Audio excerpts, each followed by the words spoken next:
So make sure that the first layer is on the bias, the underneath one, then the second one is on the straight grain, and the top one is again on the bias. The reason why, because when you then look in front of it, it just looks even. Then put in a couple of pins in the front and use the blocking pins. I mean, I know some of you guys don't like the blocking pins, I use them, yeah.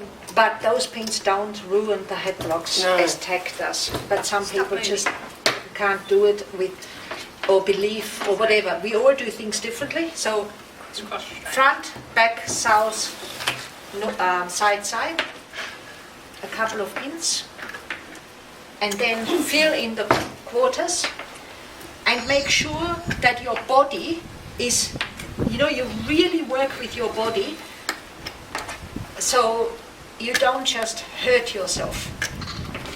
And with the pins, as you pick it up, see how my hand stays straight, not like this, it's straight wrist, and the pin sideways from the bottom up, so my hand stays strong and my whole arm works, and not just the wrist, because you can hurt your wrist if you don't do that. So the other side here, I always put the pins on the table because they're easier to pick up than out of the box. In like that.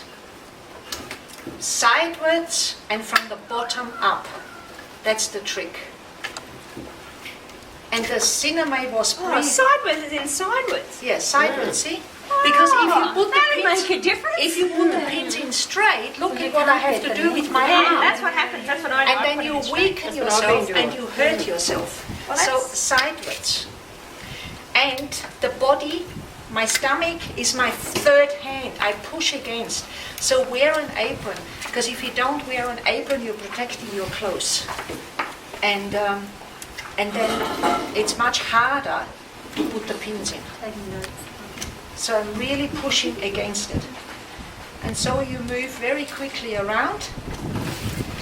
And this material has been pre-stiffened before, so it has millinery sizing in it.